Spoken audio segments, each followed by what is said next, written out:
I'm Andy Bush. How are you doing? We trust you are well. Welcome along to another episode of Scarred for Life, a deep dive into the dark dystopian pop culture of the 1970s, 80s and beyond. I'm joined as ever by Steve Brotherstone and David Lawrence, co-authors of the terrifying Scarred for Life books.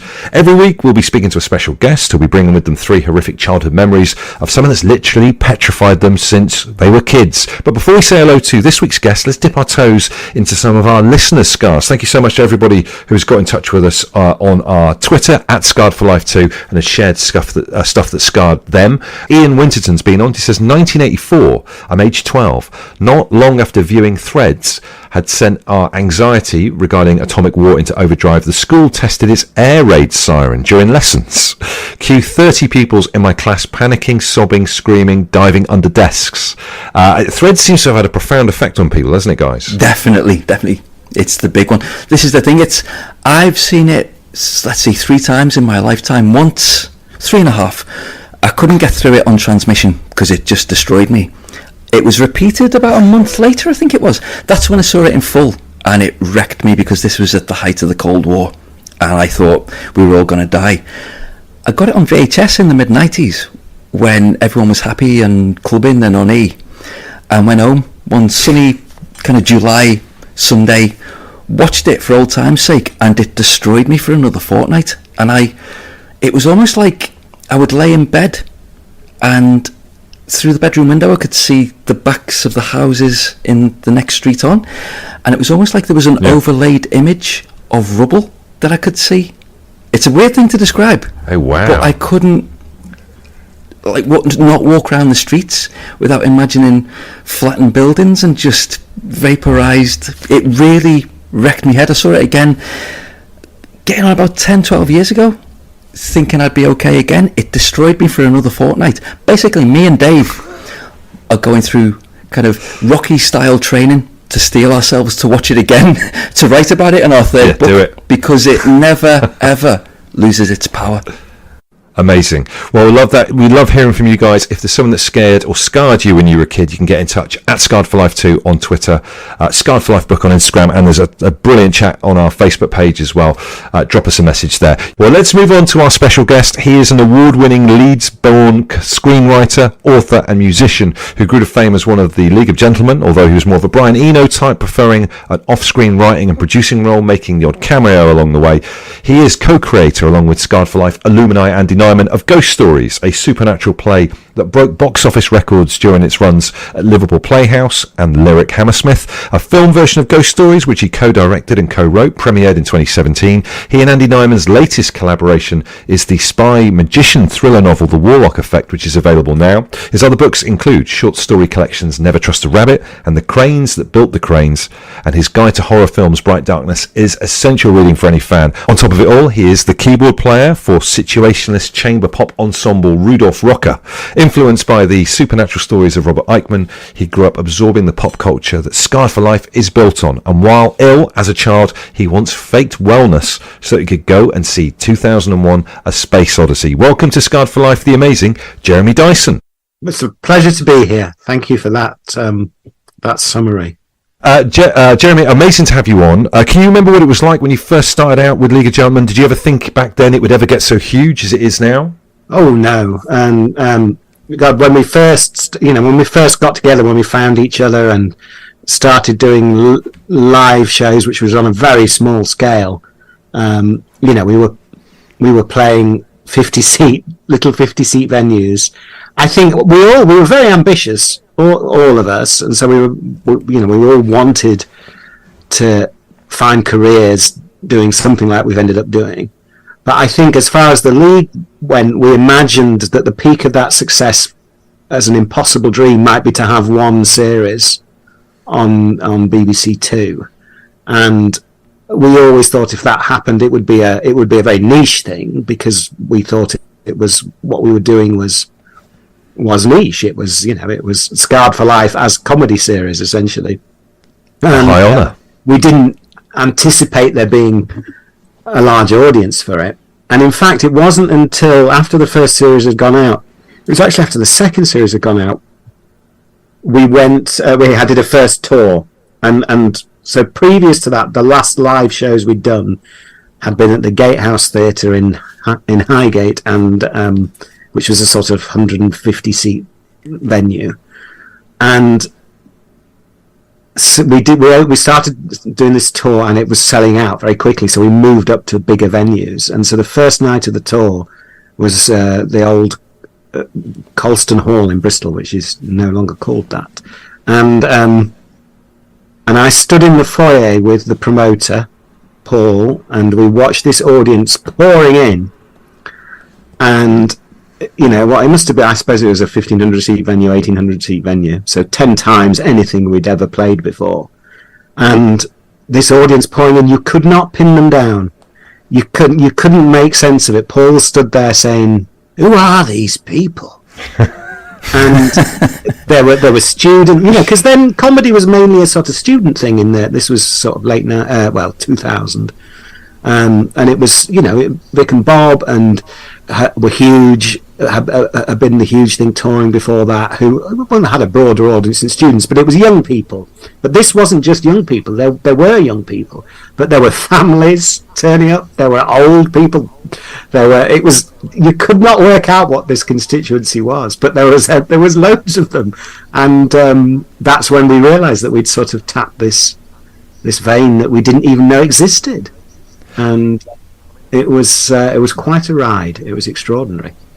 I mean, through my work on the radio, I've interviewed quite a few bands that have ended up splitting up because you end up with like a dominant party, and then there's a bit of factionalism against it with all of it, and it's very hard to keep things on an even keel over a long career like you guys have had. Are you quite democratic in the League of Gentlemen? How does it kind of work? We were painfully democratic, yes. Well, not painfully, but kind of scrupulously democratic, and maybe that's one of the things that contributed to that lack of acrimony.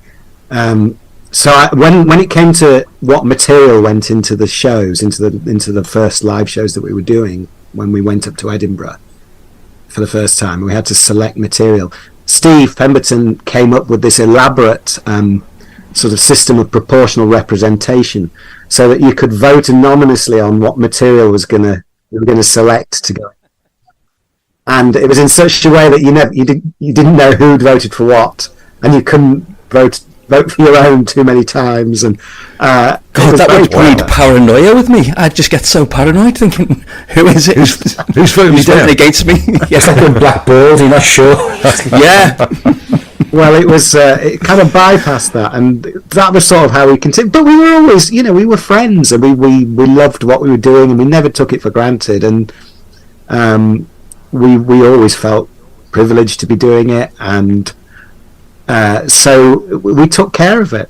We took care of each other, really. And so when we wound it down, which was after about 10 years of doing it, and we did a last tour in 2005, it wasn't because we fell out. It was simply that it had reached a natural pause point, and everyone had other things that they wanted to do and explore, and so it was lovely that there was no falling out, as you say, and that's not necessarily the norm in collaborative ventures. No, absolutely. So then when we came back together about 5 or 6 years ago we did some anniversary specials for the BBC, and then we did another big tour.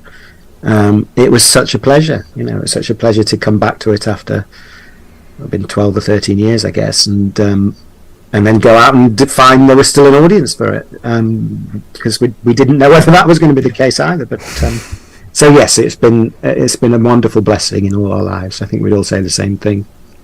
And as I said in the intro, you grew up influenced by the supernatural stories of Robert Eichmann, and you've written in that genre ever since. Why is this work so important to you? What do you think are the key ingredients of what makes a great ghost story or something scary?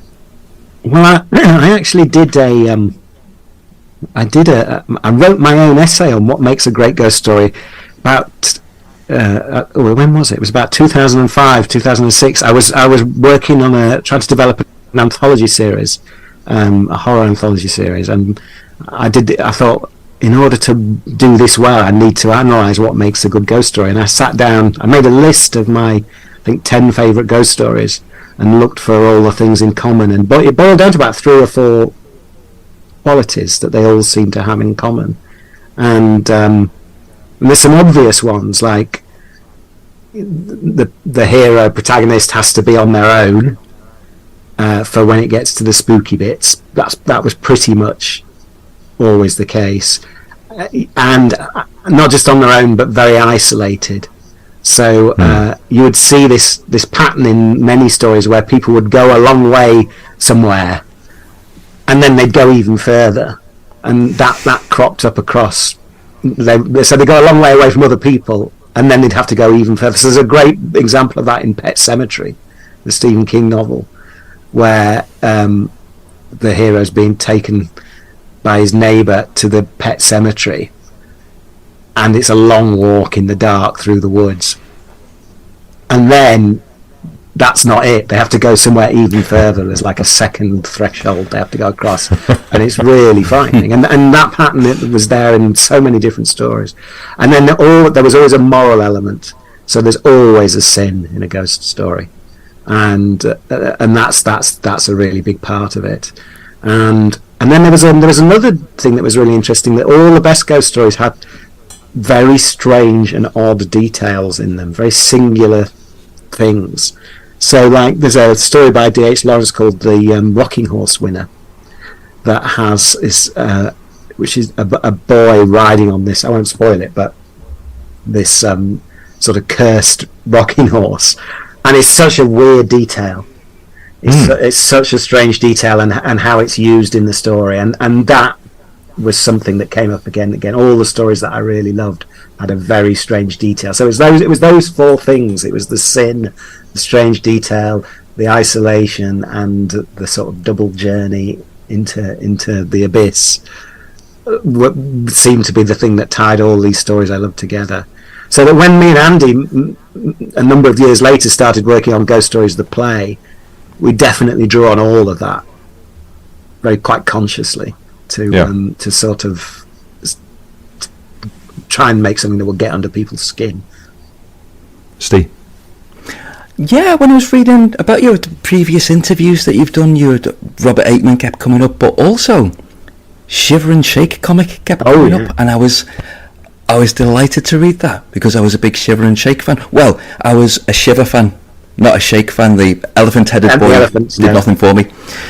I would say. And when I read that, it was like a light bulb went off in my head, because when I think back to League of Gentlemen, there's certain characters like Tubbs and Edward, Hilary Briss, a few others, that if you tweak them and kind of tone them down a lot, they would fit in Shiver and Shake or Monster Fun. I could see them being drawn by Leo Baxendale, that ghastly, macabre, but still very reader-friendly and child-friendly. Yeah, well, it's a kind of English grotesque that Leo Baxendale in particular specialised in, and it's got its antecedents in other older English cartoonists like Ronald Searle, and so that was, me and Mark were very sensitive to that. I think we both got. I think Mark actually had, the thing where you could send in your own picture of a monster. Oh yeah. I think Mark had one in. Wow. I'm pretty sure. What an accolade! Yeah, because Mark's very good artist, and so he was always drawing as a kid. I'm pretty sure he did. Yeah, if you get him on as a guest, which you surely must, you must ask him about that. Dave? Yeah, I was just going to say back to what you said about the physical distance that people have to go in these horror stories. There seems to be quite often a mental distance as well. They're usually an academic going somewhere, aren't they? They're just that's another thing, that the conflict between reason and the irrational is definitely present in many ghost stories. I mean, it's obviously in M.R. James, as you rightly say. They're very often lonely academics, but also the physical distance and the mental distance. So Ramsey Campbell, who's another of my favourite writers of strange and scary fiction, his short stories, which are some of the best ever written, and that's no hyperbole, absolutely do that. So there's a story of his called The Collector, not The Collector, my mind going. The one set in the fairground. The companion. It's late, everybody. It's half past. I'm normally in bed by now. That has a thing where he's looking for this fairground that he remembers as a child, and Ramsey's brilliant at sketching a character in or evoking a character in just a few short sentences. So you know this guy by the time you've got to the bottom of the first page, and he's a sort of lonely middle-aged man with overbearing parents, and so he's going back in time. As he's trying to find this fairground that he remembers being taken to as a child, he's also going back into the memory of his unhappy childhood, and it's the same thing. He thinks he finds it, and then he's disappointed because it's not the actual one, and then someone remembers where it is, and it's the same thing. He has to then go on a further journey to find it, and it's really frightening because he has to sort of go through a derelict area, and he thinks he's going to get chased by a gang of kids, and then he finds this second abandoned fairground, but he's also gone back into the memory of his own past, and it's exactly as you say. Yes, that it's an inner journey as well as an outer journey. Was there a local haunting that kind of inspired you when you were a kid, Jeremy? Any kind of local places that were a bit supposedly haunted that kind of sparked your imagination? Well, I had a book that I cherished as a kid called Haunted Britain, that was a sort of travel guide to the most haunted sites in the UK. But it was written quite seriously. It was sort of like an AA. It wasn't like a pop culture book. It was like an AA guide or even Ordnance survey guide. It's and it had and definitely it had places around. I grew up in Yorkshire, in Leeds, and we had lots of trips out. I was very lucky as a kid to be taken out into the countryside to lots of old abbeys and castles, and that caught my imagination from an early age. So most of the abbeys had ghosts, rumours of ghosts. Bolton Abbey was a favourite one, going out a bit further to Revo, and of course Whitby as well. And so yes, they were part of my landscape, but perhaps less celebrated. Just the places around where I lived. When I was about 10, we moved to a house that was out in the middle of nowhere. It was down a lonely farm track, and there was the scariest woods you could imagine just opposite the house, and there was no street lights, and there was nobody else around. That was absolutely terrifying. I think that formed me more than anything. I was just going to say, I went to, it was my wife's birthday the week, we went to York, and you couldn't move for tripping over ghost tours. So I'm just wondering, I think it's like a Yorkshire thing, like a sort of a northern thing, ghosts? I think it's a tourist attraction thing, isn't it? But I think York has, is supposed to be one of those places that's got more ghosts per square inch than anywhere else. So I think that, and it's a very old city, and it's got Roman ruins, and it's got medieval ruins, so you sort of see where the ghosts come from. And Whitby has its fair share of ghost tours as well, I guess because of its windy lanes and its Dracula connection. But I think Yorkshire's a big county, so that probably explains why. Do you believe in ghosts, Jeremy? What's your position on ghosts in general? Well, I've been on quite a journey with it over the years, from desperately wanting to believe when I was a kid so much, and then going through a skepticism in early adulthood. And when me and Andy were doing ghost stories, we looked a lot into the psychology of ghosts. And Andy's friends with Professor Richard Wiseman, who's a real life parapsychologist who's really has studied the psychology of a lot of this stuff. And one of the first things we did was took him out for dinner when we started writing, and asked him if he'd ever come across anything that ever gave him pause, hoping against hope that he was going to say, well, there was this one incident, and he didn't. He just said, no, it's all shit. And, but then, having said that, he went on to tell us some pretty disturbing stuff. But around that time, I was because I really bought into Richard's worldview and thought, oh yes, you can account for so much of this through evolutionary psychology and the way that our cognitive faculties work, and then since then I'm not a full believer, but what I have acquired is a bit more humility in the face of the fact that there's just so much that we don't know. And one of the modern diseases of our culture is this idea, this sort of scientific materialism that says we've got absolutely everything nailed, and we know everything there is to know about everything, and anything we don't know we'll find out and there'll be a scientific explanation for one day. And that's actually nonsense, because we're in the middle of a mystery that we've got no understanding of. We've got some understanding of it, but the scale of it, and that science doesn't know where life comes from. Science doesn't understand anything about consciousness, and despite a few people who say otherwise. So I've got a bit more humility in the face of all that mystery. So I'm prepared to accept that there are anomalous experiences that you can't just explain away.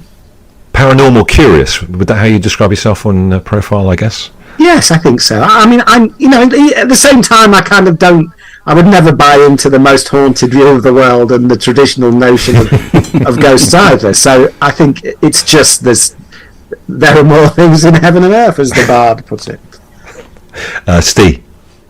Yeah, this is kind of one of my bread and butter comfort food subjects. I've always been interested in this since I was a little kid, and growing up on the Usborne Book of Ghosts and God knows what else. But I was like you, Jeremy. I was a proper little fox mulder when I was a kid, when I was a teenager, in my 20s in the 1990s, when everything was about the paranormal, when the X-Files was big. I believed everything. And I've become more and more sceptical as I've grown older. Strangely, as I've had more and more experiences I cannot explain.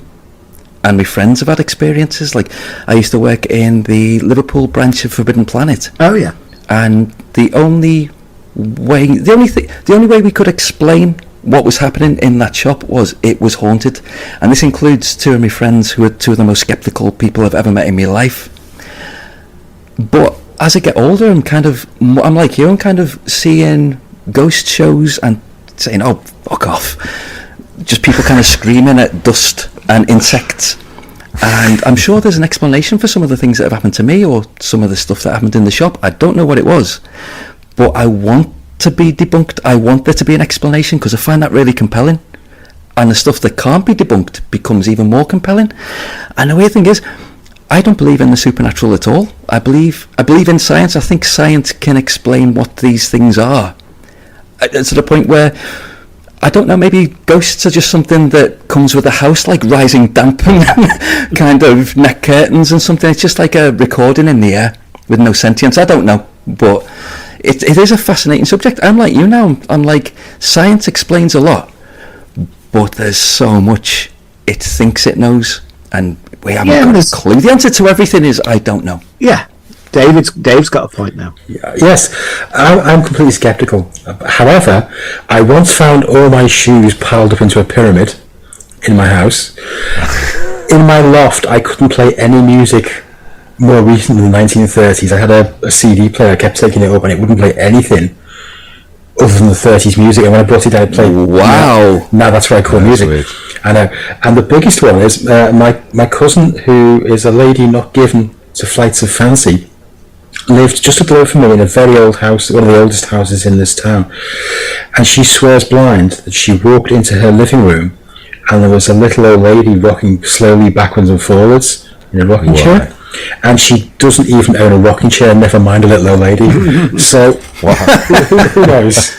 Who knows? It's weird. What's happened to poltergeisting though? Do you remember a lot of poltergeisting around? The arse has fallen out of the poltergeist scene, don't you think? Where are all the poltergeists these days? There you are. You see, that's social contagion in action, because an idea captures everyone's imagination, and then it spreads, and it's the living definition of a meme played out. Yeah. But we're definitely due a poltergeist revival.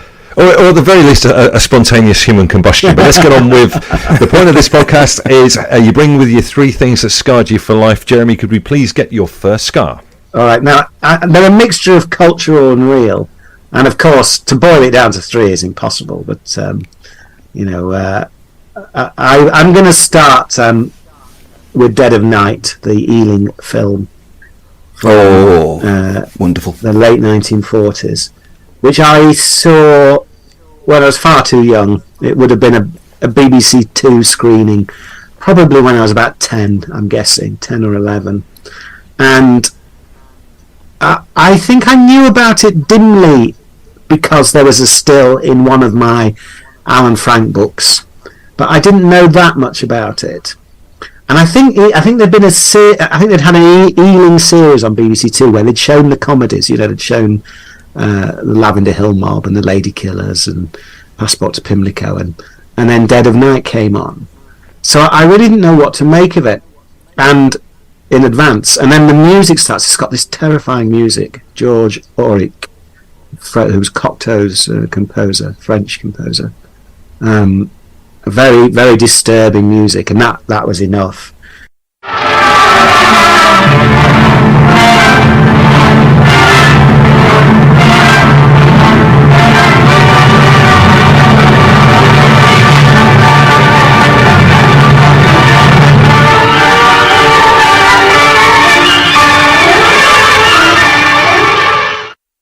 And then it's sort of this very subtle start with this guy who's an architect waking from a terrible dream, and but it's all bright and jolly and very polite, and his wife tells him to calm down, and it's just he's having his bad dream again, and he's going out for a weekend in the country to go and see a client who's got a lovely cottage out in the country. He's going to stay with him, and so it's kind of lulls you into a false sense of security.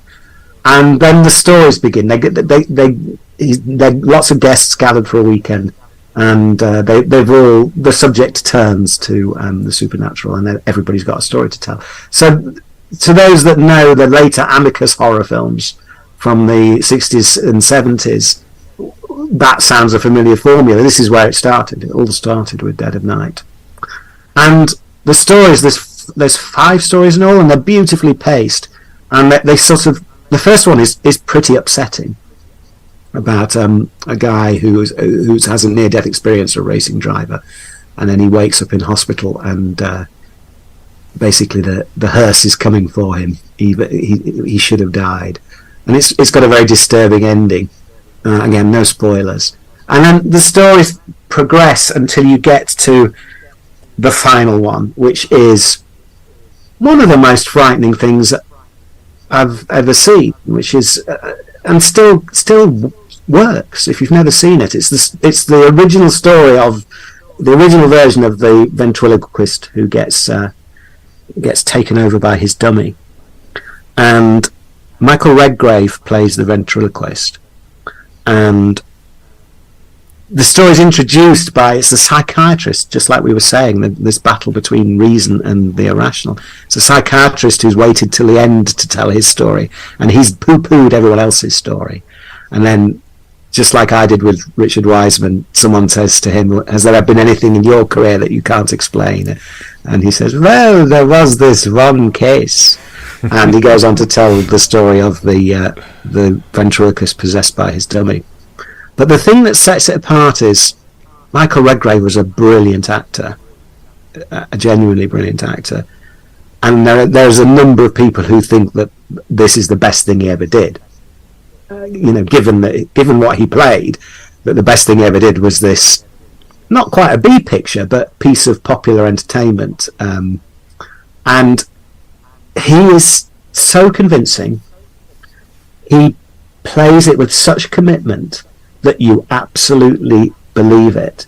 And the genius of it is, you don't know if it's all in his mind or if this dummy is somehow coming alive and possessing him. You really don't know. They play it absolutely brilliantly. And there's a couple of moments that you just can't explain. And because he's playing it for absolute real, you buy it. I knew you wouldn't leave me, Hugo. I knew you'd come back. Not for long, my boy. Not for long.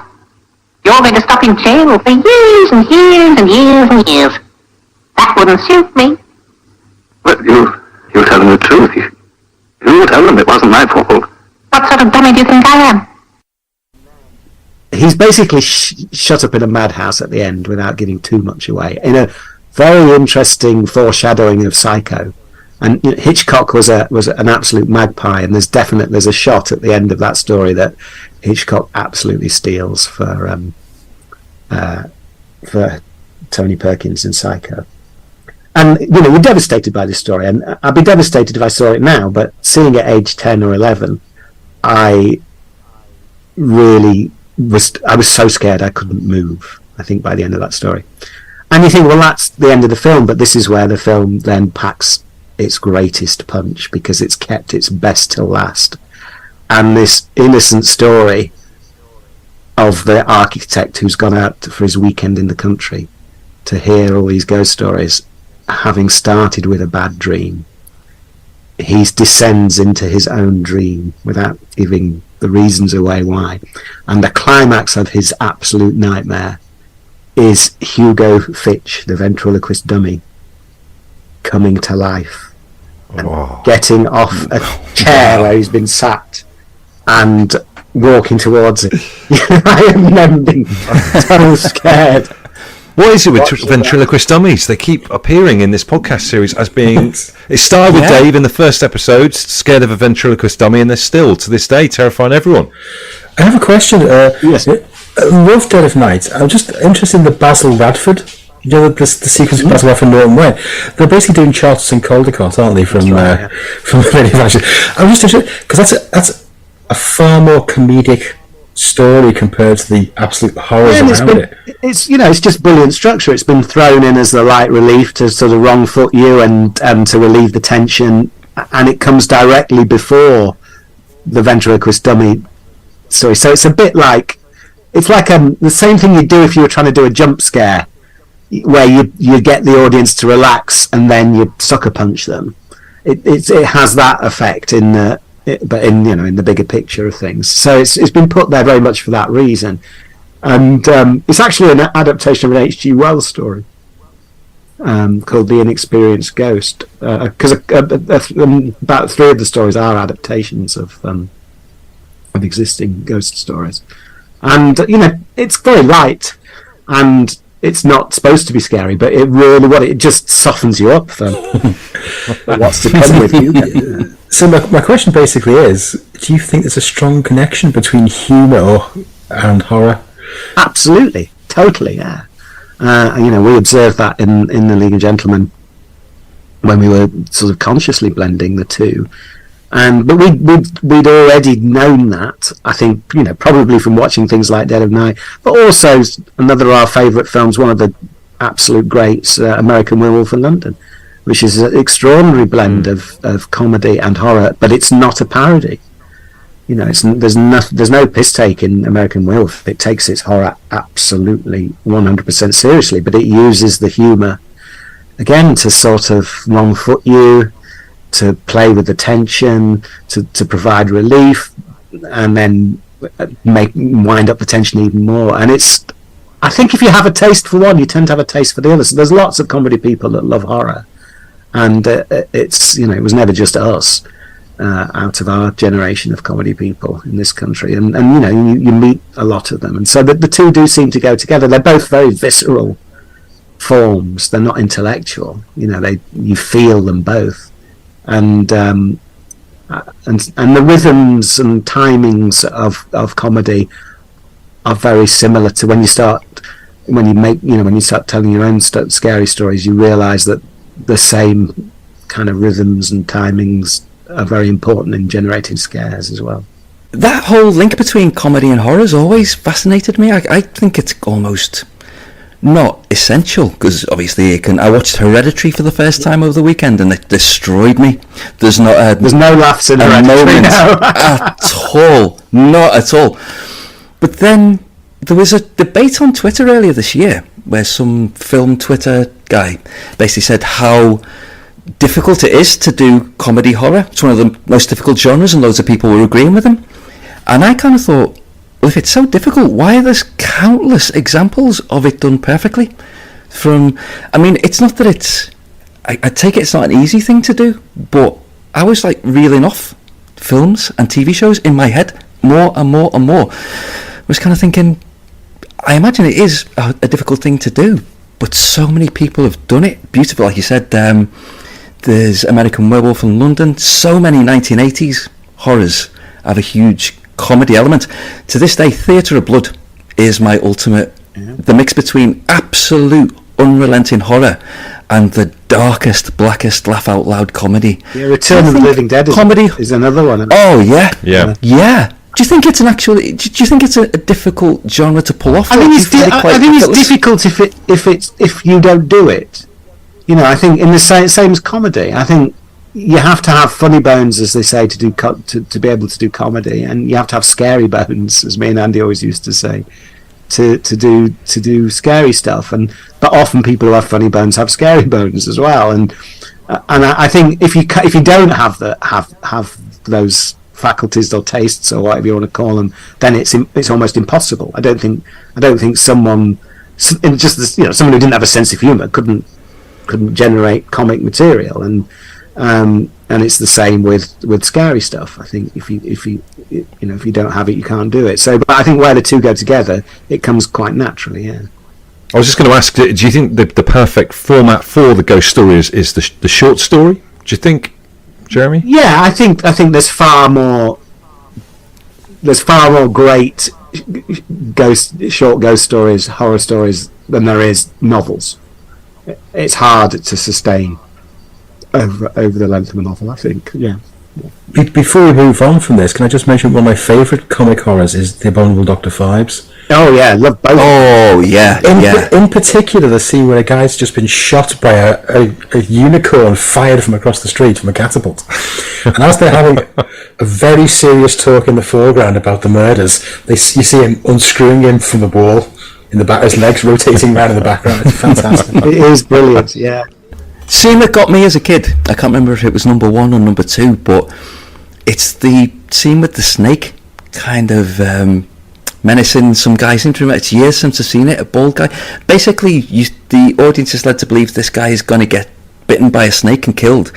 It turns out to be a mechanical device. The phone rings, puts the phone to his ear, and a spike comes out the receiver through his head. I was like, that's the best thing I've ever... That's the best misdirection I've ever seen. The other thing with Phibes, another film I saw when I was far too young, I think I saw it at school. We had a school film society where they'd show inappropriate films on a Monday night after school, and Phibes was one of them. And the other thing that was really unsettling is it was like Theatre of Blood. There were many stalwarts of British comedy in it. So there's Arthur Lowe meets a very unpleasant end in one of the Phibes films. It might be the first one, and Peter Jeffrey, who was another face that you knew from sitcoms and comedy films.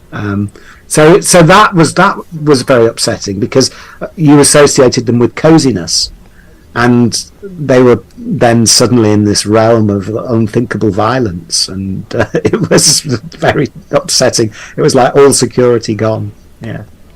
Okay, well, Dead of Night going in there as your first scar, Jeremy. Could we have your second scar, please? Yeah, well, I'll go for a real life scarring, which feeding the rabbit. So I had a pet rabbit. I would have been about 6 or 7, and it was in a hutch at the bottom of the garden. And this was before we lived in the house opposite the Scary Woods. This was in a more sort of normal suburban house in North Leeds. And so there was a garden with a sort of wooded area. It wasn't a big garden, but there was some trees at the back. But there was a rockery, and which was like a lump covered in rocks. And it was actually an air raid shelter. It was an old air raid shelter. And it had a rotten wooden sort of planks, a set of planks painted peeling green over what would have been the entrance.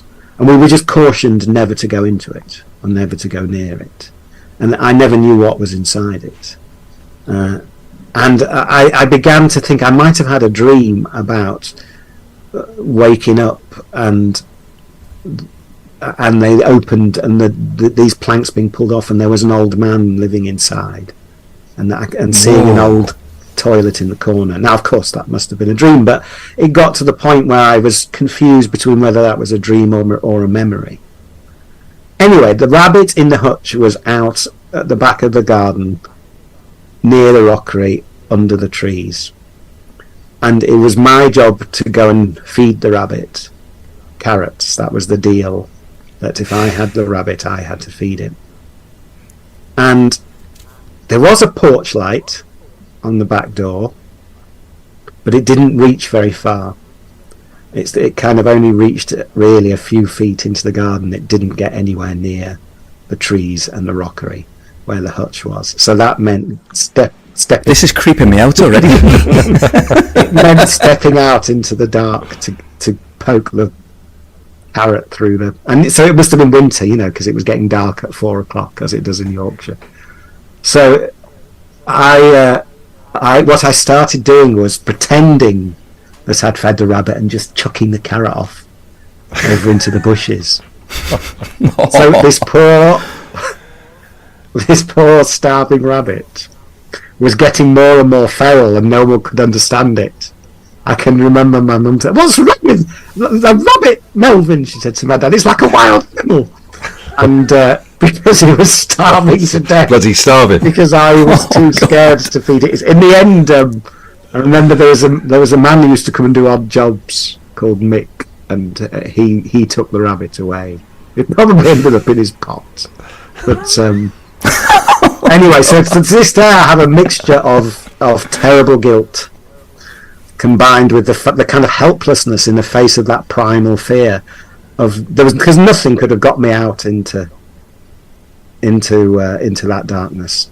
Is it the teeth? I mean, I had a rabbit when I was a kid named after Pat Nevin, the Everton player, when I was a kid, and I used to feed it same as you, and it's the way its teeth used to come up to the little fence gauze and rasp away, because they've got a bad, like a nasty. No, I'm not slagging rabbits off, but they've got a bit of a nasty side to them, haven't they? I think. Well, they certainly, if you don't feed them, they have. Yeah, but yeah, they do seem to hate that. It wasn't the rabbit actually that I was scared. I wasn't scared of the rabbit. It was the darkness that contained the rabbit and the rockery next to it. So I think if the rabbit had been, just put nearer the back door, none of that sorry business would have happened.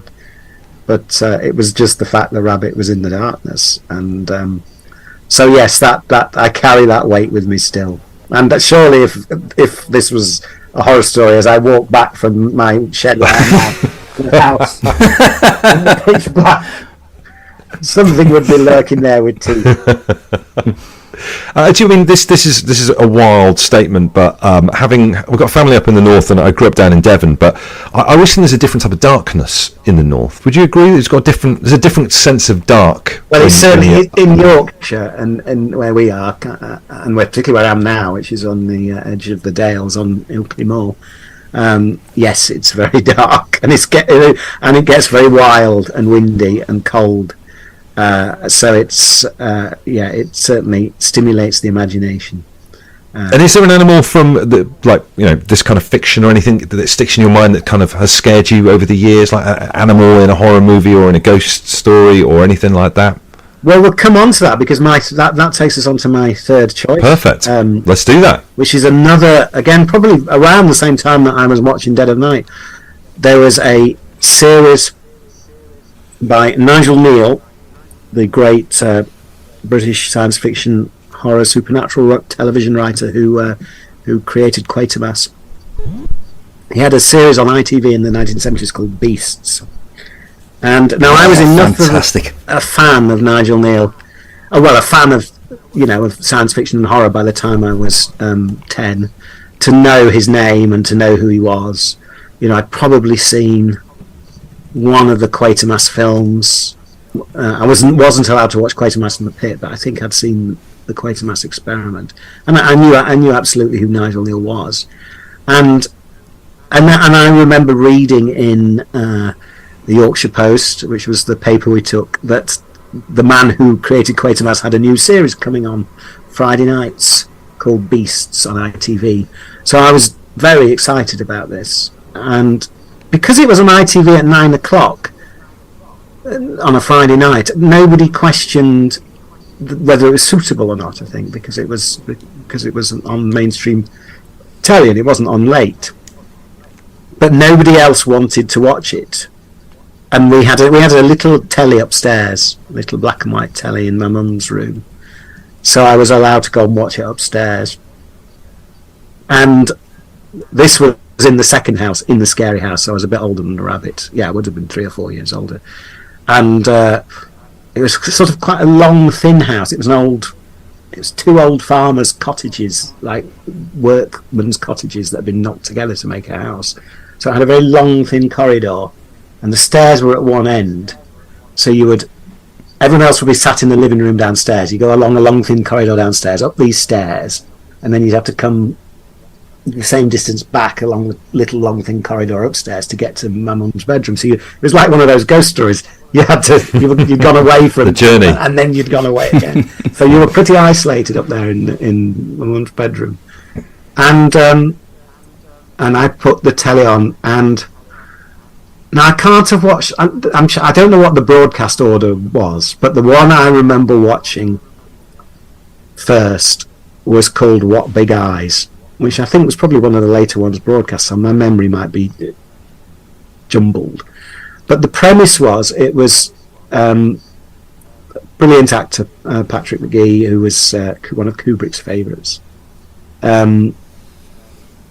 And he was a sort of amateur scientist, but who believed that he could turn himself into a werewolf by injecting himself with wolf blood. He was total eccentric, and it was all told through the eyes of, who was the actor? Was it Mick Ford? Somebody really good, younger actor, who no, it wasn't Mick Ford. It was the guy who was originally in Brimstone and Treacle, in the original production of Brimstone and Treacle. Anyway, we digress.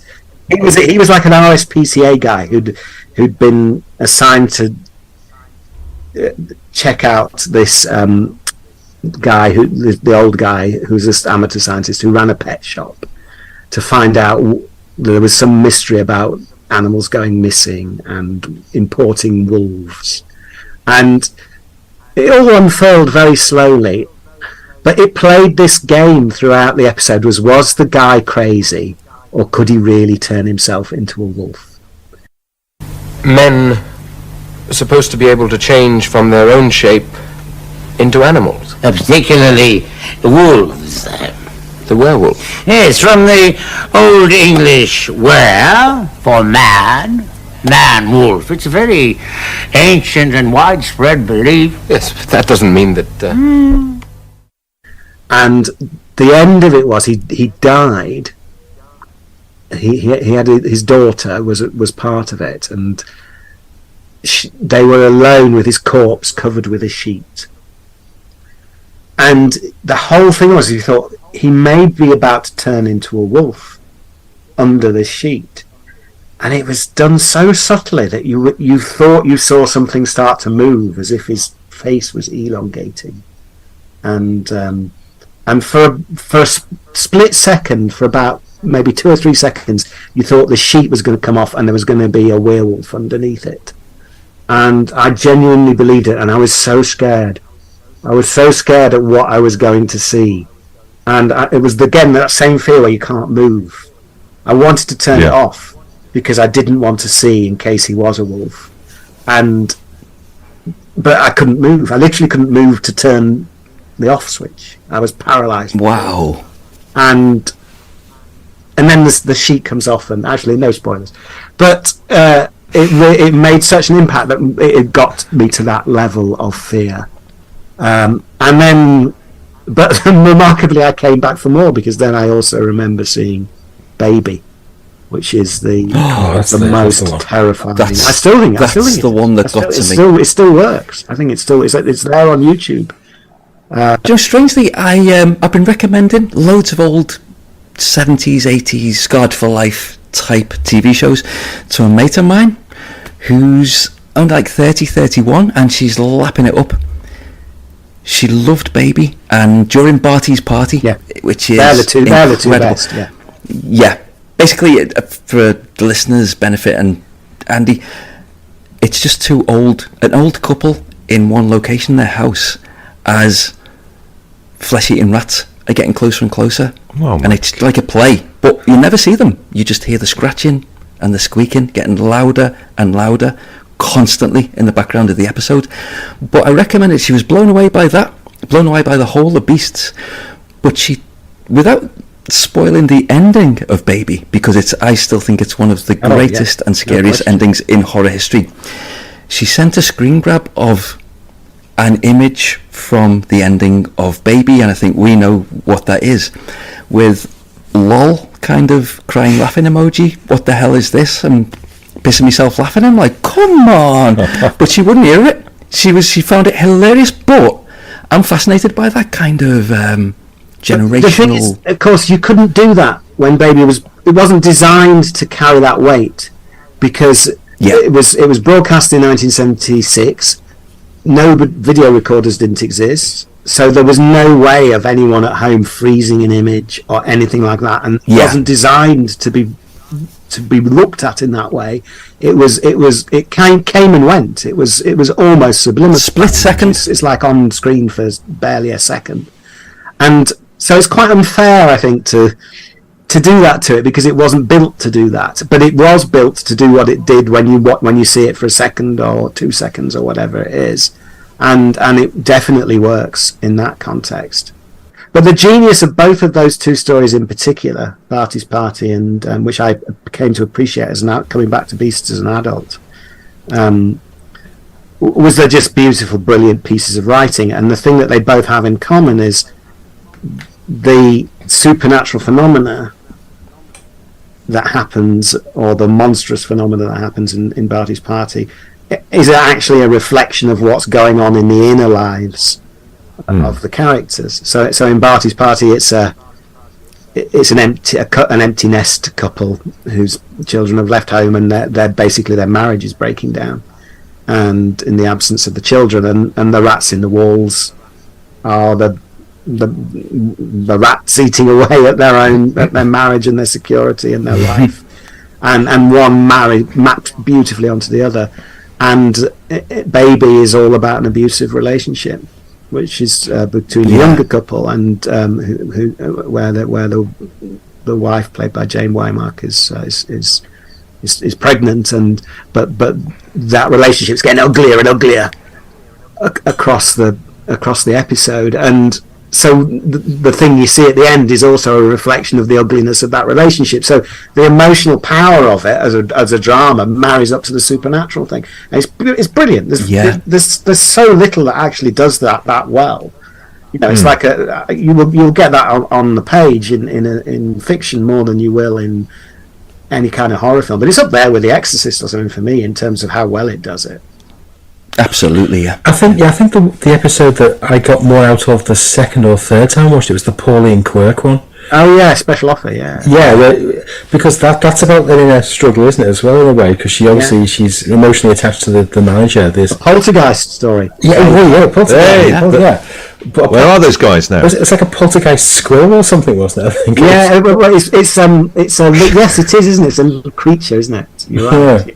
But yeah, I mean, it's in a supermarket. It's very, very down to earth and very mundane. It's almost like a British Carrie, because you think she's got psychic powers, whereas American one is in a high school and it's the prom queen, and ours is a dowdy girl who works in like the local quickie kind of thing. It's like a bargain supermarket as well, isn't it? It doesn't even have like Sainsbury's. So just a question for you guys on this then. I mean, that was on at 9 p.m. Weekend evening or whatever. Friday night. Friday night. Do you think?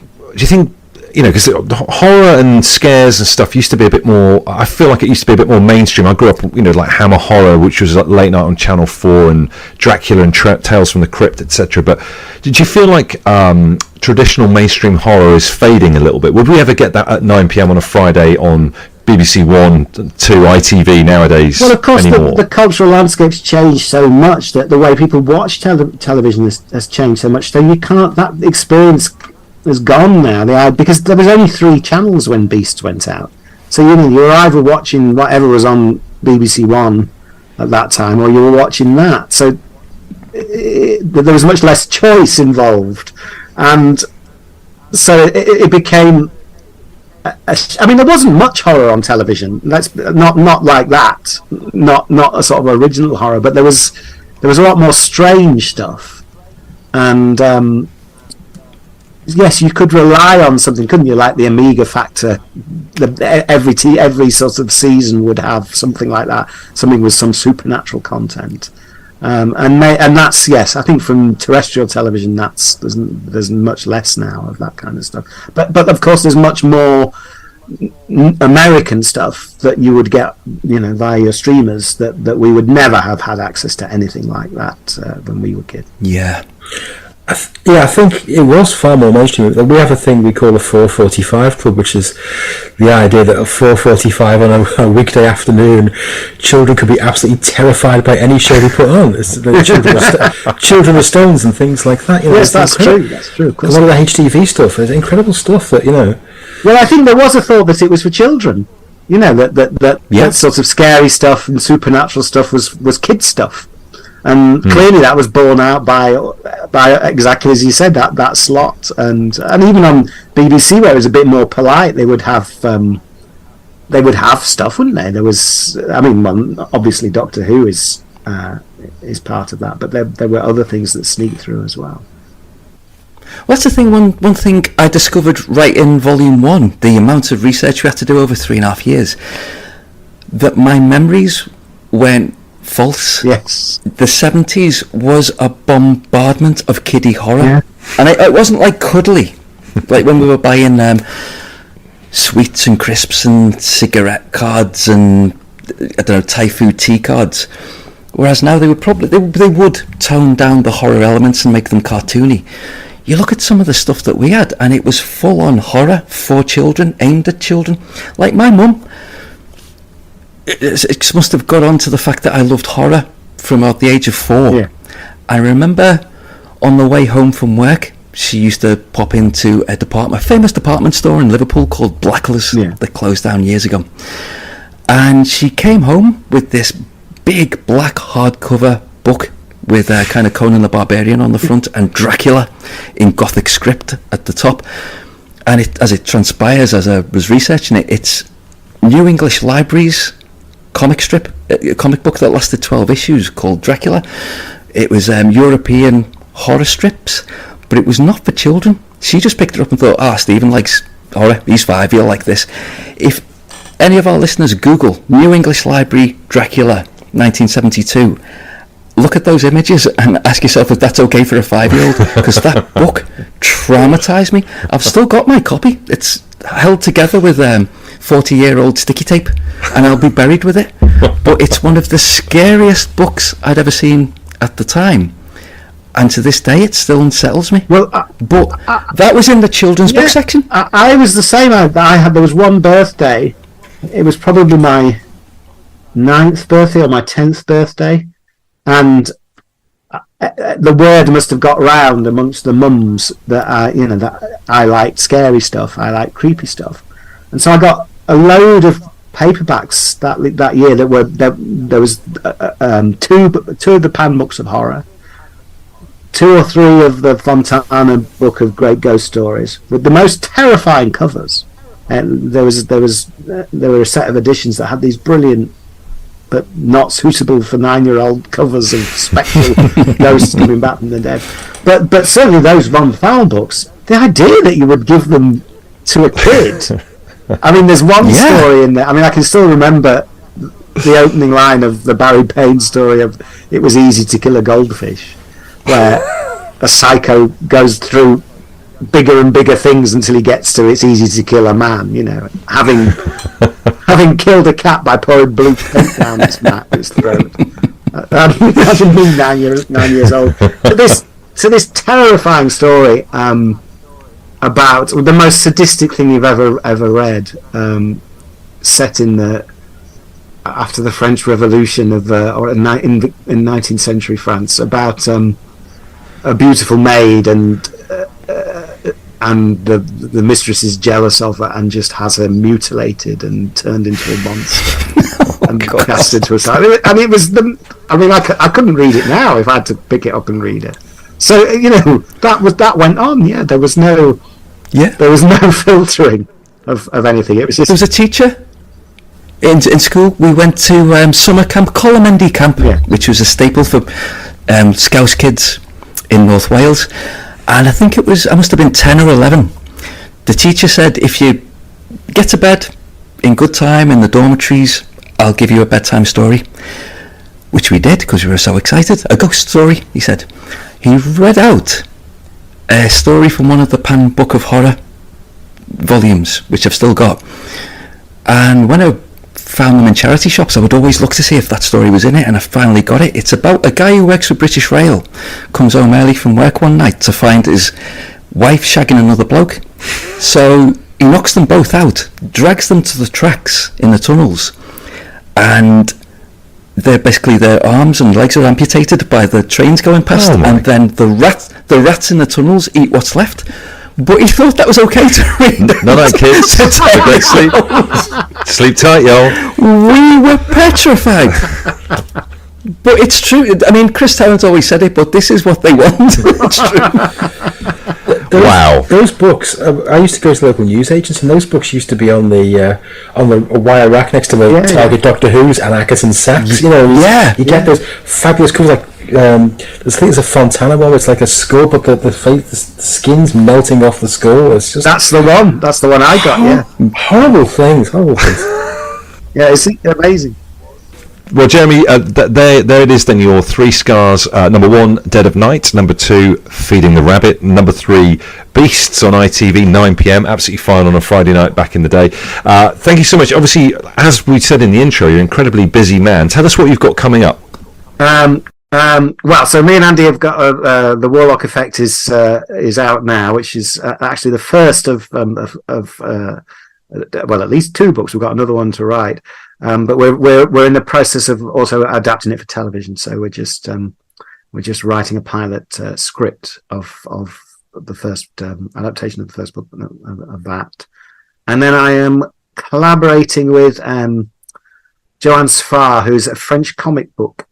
Brilliant French comic book and graphic novelist, writer and artist, and it's a series we're developing about a psychiatrist that treats monsters. So that's taking up all my time at the moment.